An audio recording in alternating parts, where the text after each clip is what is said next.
welcome back to the show, and thank you for staying tuned. This is still Hello Nigeria, just in case you're tuning in right now. Now it's time for our top story, and today we're talking about the foreign exchange policy that was introduced by the Central Bank of Nigeria.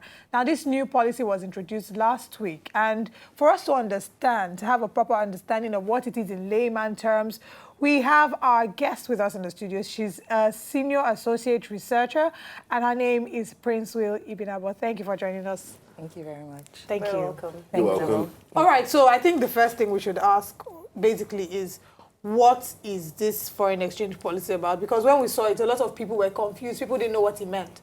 So for the average layman who's watching, who doesn't understand anything about stuff like this, what does it mean? Okay, so basically, sometime last year, I think in the first quarter, February, the CBN had to shut down the interbank markets because they couldn't supply FX to meet demands anymore. Demand had skyrocketed. The CBN wasn't able to do that, and the reason is because of the drop in oil prices. They weren't getting enough oil receipts, so reserves were threatened. Which accounts for majority of foreign exchange inflows. Yes, reserves were threatened, so the CBN shut down that market. So what happened was they said, okay, you know what? If you need to import XYZ items, go source for your dollar yourself, wherever you want to go to, and then would only accommodate sort of critical demands that are genuine from Nigerians. So they still had the PTA, BTA, they still had the a little window for those sort of school fees payments and medical bills. But then most of the demand shifted to the black market, the parallel market. So the BDCs were making a kill. And then you go there, they set the prices how they like, and then the Naira was weakening. So this happened from last year to last week. Prior to that, the MPC meeting that was held 2 weeks ago, the CBN governor made a statement that they were going to make the foreign exchange market a little more flexible by reopening the interbank market. We didn't know the modalities. We actually thought he might devalue, which makes the currency weaker. But then they came out with this. This is better. It would lead to some sort of devaluation, but it's better because there's room for price discovery. The market is now, the interbank market is now open, so everyone can come there, buyers and sellers. There's a market now, an organized market, where everyone can trade. So I think do we still have the fixed rates by the central? We don't. Bank? So the CBN rate prior was 197, so there was too much appetite for arbitrage. There was just too much appetite. So you found out that some people would lay their hands on the on dollars at the official rate and then go sell it on the black market. So they were making a kill. So that in itself triggered inflation. So what we have now, 15.6% inflation, was actually triggered by the scarcity of FX. So what the CBN has done now is, we're going to see in the coming days, like on Friday, I had someone call me and was saying, oh, they had dollar for sale and they were willing to do as low as 3.20. So it was as high as 3.80 at some point. Yes. So we're seeing that the pressure on the Naira is gradually reducing. So this is a good thing. Now, what's the impact of this new CBN policy on the Nigerian economy at last? And of course, foreign investors. In the past, we've had foreign investors leave Nigeria because they said it was hard for them to repatriate their funds and get access to foreign exchange for spare parts and all of that. Is this good for the economy, and what are the long-term effects? Okay, it's very good. Let me start by saying I'll deal with the local part and then talk about the foreigners. For the local part, you know, you have the consumer goods sector. Most of them are heavily reliant on foreign inputs. So you find that now, with this properly structured market, they can go to the interbank market and then purchase their dollar. And then if their demand was like 6 months from now, they don't need to go and buy dollar at the spot market, as they don't need to lock in today's rates. They could say, okay, if I feel I need to import XYZ inputs by, say, October, I could say I can purchase it for 320, but it won't be delivered until when I need to use it. So that's the futures market. That's sorry to interrupt you, but would this affect planning on the long term, since you don't have a fixed rate and you can't really tell for sure how much the dollar is going to be in... But wait, no, you shouldn't even push for a fixed rate. I was going to ask, you should allow a fixed rate in the first No, place? it's going to be eliminated the flexible. CBN rate. It's the CBN that was saying at 197. Fixed, yeah. Now at the interbank market, what you have is price discovery. So it's forces of demand and supply that will set the prices, which is very good. So if your reserves, for instance, all prices firm up and your reserves are boosted, you find out that the Naira will appreciate. So let's just allow enough dollar into the market. And so the CBN is not going to... They would intervene if they need to, but at this point, it will just be market forces to set the prices. Yes. Now, let's go to the normal day-to-day man, not businessmen, because we have spoken about the impact, a little of the impact on businessmen. How about those who wanted foreign exchange to send their children to school abroad? You mentioned the fact that they were able to get some, get some money for medical tourism to send their children abroad. But a lot of people still complained about the scarcity of dollars. So people still had challenges paying for, things that they would normally do abroad. Yeah. Would it be easier for them? Would it be more access? Because again, like you mentioned, the more we have that in circulation, it obviously inversely affects in terms of inflation. Yeah. Would it be readily available now? Yes, it would be, because what we're expecting is, because you've created this market, those who have to sell are in the interbank market. Those who have to buy are in the interbank market. As opposed to before, where CBN would just come in and say, okay, for this week, we're going to sell only $250,000. So you find out everybody's scrambling for it, and if you can't get it, you're pushed to the black market. So the black market guys are there waiting to set their prices, and then they're not properly regulated. So now you still have that option of walking to the bank to say, okay, I need to pay school fees for my ward, for my child, and this is what I need. And you get it, as opposed to going to the black market. So this gap we saw between the official rate and the black market rate is going to close completely. I mean, not completely. Yeah. Okay. There might be a premium. Proceeds from sale of crude oil accounts for over 90% of our foreign exchange earnings as a country. We do know what happened with the global oil price market. The price of crude oil has reduced drastically. It's appreciating now, but at the same time, we've lost a supply due to renewed insurgency and attacks by the militancy in the Niger Delta. Where is this dollar going to come from?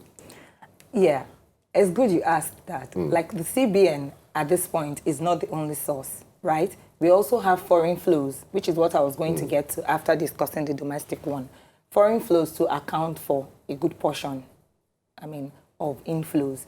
So now that you're saying we're not controlling the Naira dollar value anymore, we're letting forces of demand and supply determine the prices. The foreign investors are more comfortable coming into the market at a higher price. Okay. All right, now in case you're watching now and you want to be a part of this conversation, please note that our phone lines will be scrolling on your screen. You can call in, make your contributions, and ask the necessary questions you want to ask. Now, before I interrupted you, I wanted to ask a question. Now, one of the policies that the CBN introduced was the foreign exchange principal dealers, whereby they will admit about 8 to 10 banks. They give them a certain criteria which they have to meet. And now these are the banks that they will sell foreign exchange to, and these banks will now in turn deal with the other banks. But over the weekend, there was a major controversy as the other banks that were shut out protested.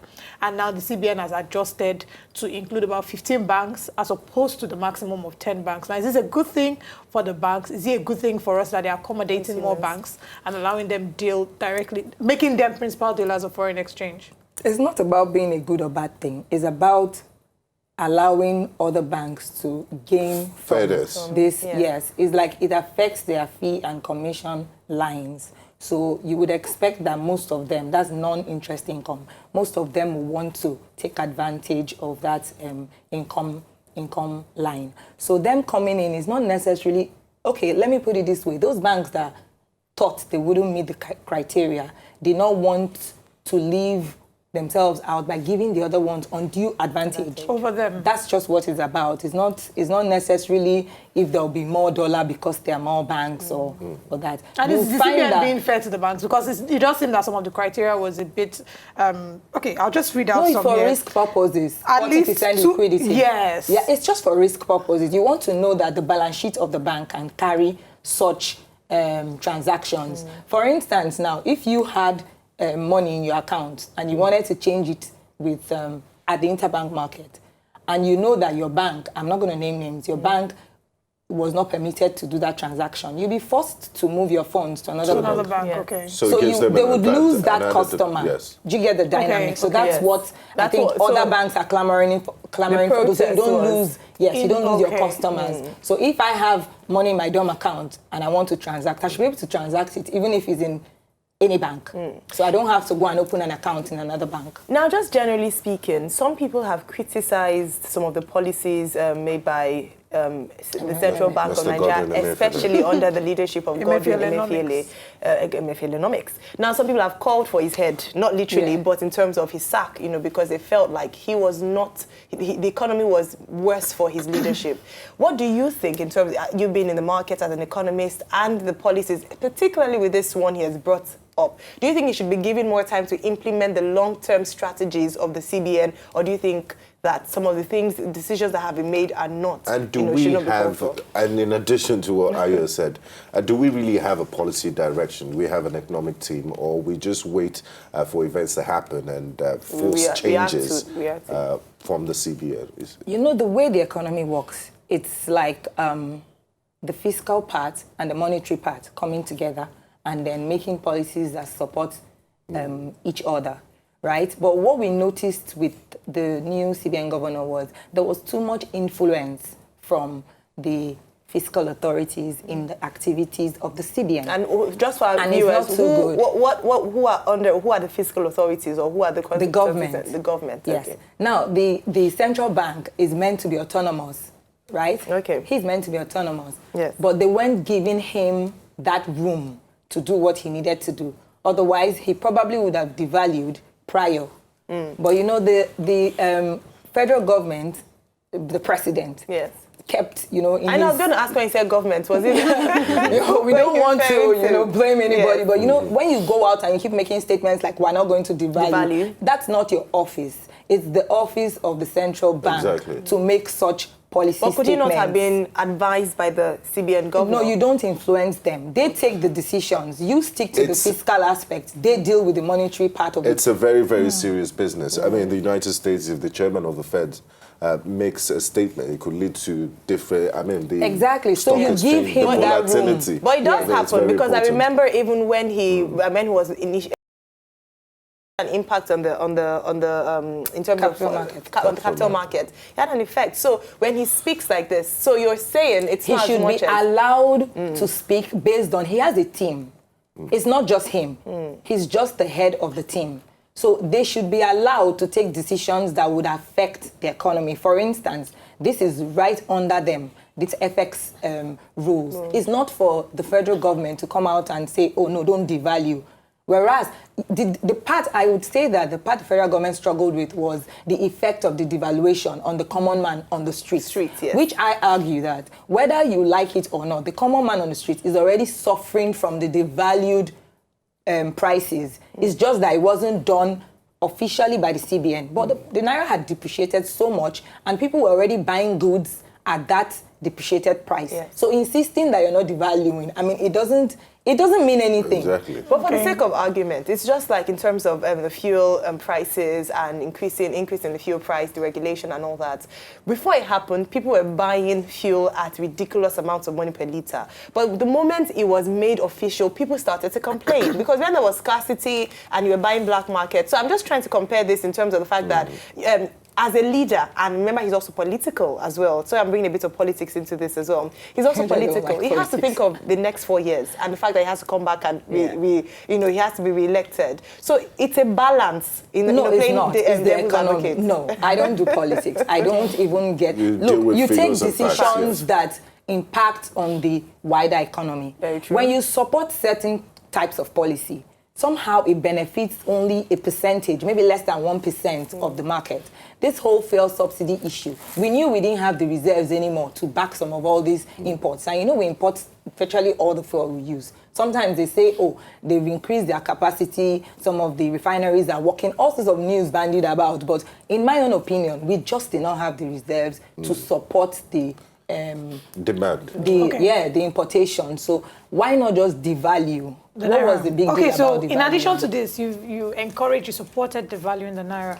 Final thoughts, if you had just one chance to meet with the CBN governor, you had to give advice for the economy, what is the number one thing that would jump at you? What's the number one thing you tell him? Do everything possible to kickstart the real sector. We don't export. That's why this whole issue of FX volatility is having so much impact on Nigeria's economy. Export. We need to start export. You can't be buying everything and then you think it won't have an impact on you. If we stop being a consumer nation and start, I mean, we're 100 and... We consume basics. 200 million. No, this idea on the streets that Nigerians are expensive people, we like to buy ostentatious goods and whatever, that's just... like less than 1%. Like you mentioned. I mean, the clothes you're wearing now were not manufactured in Nigeria. Hold that thought. We'll continue with that. But first of all, let's hear from Marvelous from K2. Good afternoon, Marvelous. Hello, good morning. Good afternoon. How are you? Oh, sorry, good afternoon. All right, it's okay. Please go ahead. Good afternoon. Please, I just quickly want to talk about the CBN policy. Okay. On June 3, 2015, the CBN canceled their 18-month debt on dollar. I feel it's rather unfortunate that market has to determine the price of dollar. CBN should bring out more strong policy. I know something that Bob just said that what if the price of dollar keeps falling, rising, we have an unfixed rate. So I think the CBN, according to the section 2 of the CBN Act 2007, they are supposed to give us the most financial system, but I've not seen it in the CBN. I've not seen any of it. And there's even a rumor that the only people that CBN this dollar is the one Aligo Dangote and Buhari. I feel the CBN needs to do more. The CBN does not take more responsibility. Imagine the bank starting workers. They said that they should start workers if they cannot make up with the demand. So I think the CBN should be more active. That's what I feel. Thank you very much for that contribution, Would you like to react to that? Okay, I think, the average Nigerian, this is how frustrated they can be. But, put yourself in the position of the CBN governor. There's very little room for monetary policy manipulation at this point. When you run out of what you can do. This is just sort of beyond us as a country because we're import dependent. Yeah. We're a net importer. These things would happen. Yes, the mandate of the CBN is to create price stability using reserves. That's what reserves are for. But when we had the windfall, we didn't save enough. For the rainy day. So our fiscal buffers are not as strong as the average person on the streets would want to think. It's down to about $26 billion. It's been eroded. That's not, it's nothing. You can blow through that in another 4 or 5 months and you ground the economy. So people need to understand that it's not, the CBN governor, you know how when you're in a very hard place, you don't know what to do.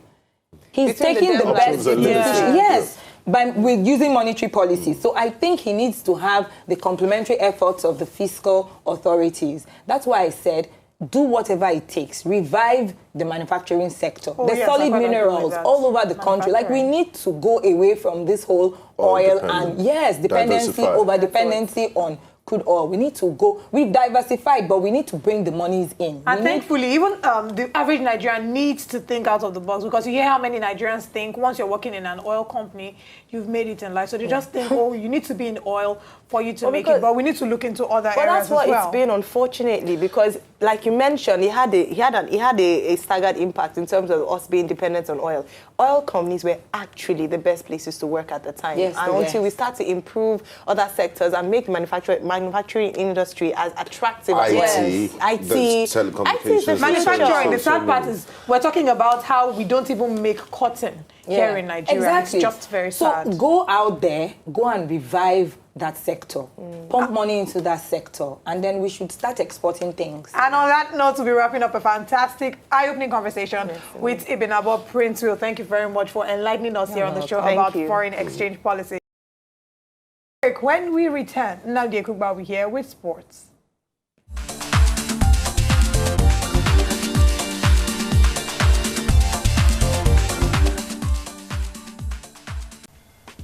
To enjoy more of these our Ogbonge videos when you just watch, press this button to subscribe on top of our YouTube page. You go love her.